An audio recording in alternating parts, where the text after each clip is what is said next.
Good afternoon, everyone. Later today, President Trump and the First Lady will welcome King Charles and Queen Camilla for a state visit here at the White House. First Lady Melania Trump has led all of the preparation for the state visit, which will honor the long-standing and special relationship between the United States and the United Kingdom. As I told many of you on Friday afternoon, I thought that would be my last time taking your questions until after my maternity leave. But given the attempted assassination of the president and, quote, top Trump administration officials, as the depraved shooter noted in his manifesto at the White House Correspondents Association dinner on Saturday evening, I felt it was prudent to be here today to answer your questions and inform the American people about how the administration is responding to yet another attempt on President Trump's life. Saturday was supposed to be a joyful evening, celebrating free speech and the First Amendment with all of you, members of the press. Instead, the night was hijacked by a crazed anti-Trump individual who traveled across the country to assassinate the president and as many administration officials as possible. This is the third major assassination attempt against President Trump in 2 years. No other president in history has faced such repeated, serious attempts on his life. First and foremost, the President, the First Lady, and everyone in this White House are extraordinarily grateful to the brave law enforcement professionals who sprang into action to apprehend the would-be assassin and keep all of us safe. The President would especially like to express his gratitude to the men and women of the United States Secret Service who acted with the utmost professionalism, courage, and sense of duty. This includes the heroic agent who took a bullet to the chest. Thankfully, he was saved by his bulletproof vest. Minutes after returning here to the White House to the Oval Office, despite fighting Secret Service to try to stay and keep the dinner going on Saturday, ahead of addressing you here in the briefing room, President Trump was intent on speaking to this brave agent to ensure he was okay, and the agent assured the president that he was. As you know, I was seated next to President Trump and the First Lady when the shots were fired before Secret Service swiftly moved us to safety backstage. The president's calm in the face of chaos, while yet another individual was trying to take his life, was really remarkable to witness, and it's something I will never forget. President Trump is fearless because he loves this country, and he is willing to put his own life on the line to deliver on the promises that he made to the American public who elected him here into the highest office in the land. And while we are blessed to have a fearless president, we should not live in a country where such constant fear of political violence permeates our society every single day. We can and we should have fierce disagreement in this country.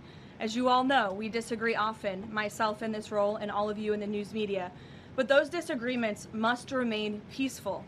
Debating, peaceful protesting, and voting are how we need to settle disagreements, not bullets. Nobody in recent years has faced more bullets and more violence than President Trump.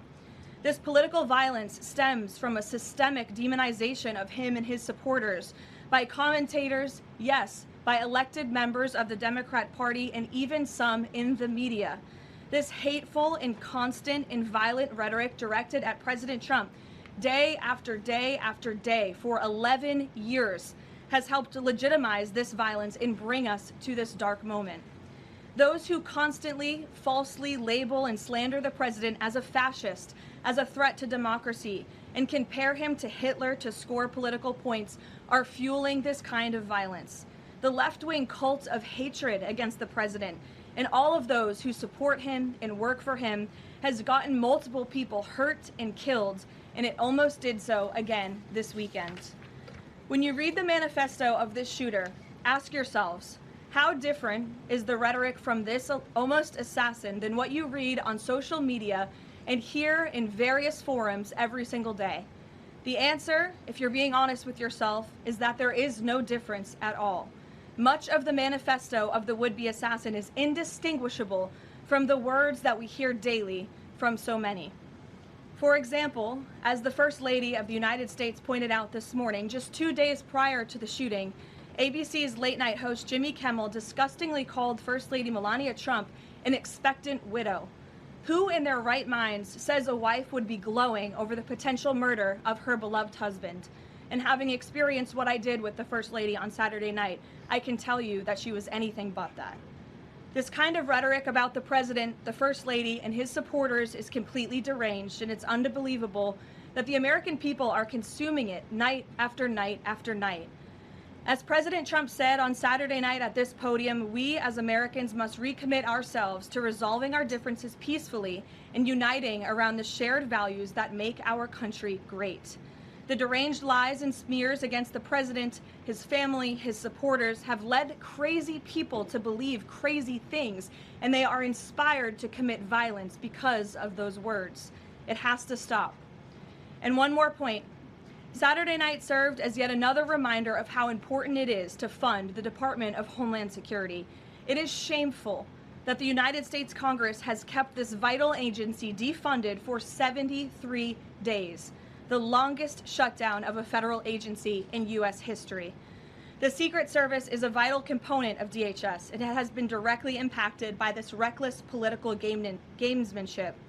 Everyone in this room who was there on Saturday night witnessed the heroes of Secret Service and federal law enforcement jump into action in the face of grave danger and uncertainty. Agents put their own lives in harm's way to protect the president, the First Lady, the Vice President, and members of the cabinet. One agent can be seen in video footage literally jumping onto the stage, not knowing where the attacker was or where the bullets were coming from at that point, to place his body in front of the President of the United States. These men and women are heroes. They perform their duties daily, and they have children and families too. And they do it despite the political turmoil surrounding their agency. Make no mistake, this defunding of DHS should be a national scandal.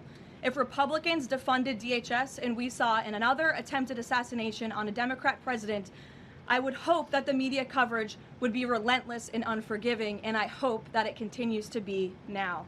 With the World Cup, America 250, the 2028 Olympics, and a presidential election all ahead, the Democrats' obstruction is placing an enormous and totally pointless burden on the Secret Service that can get more people killed.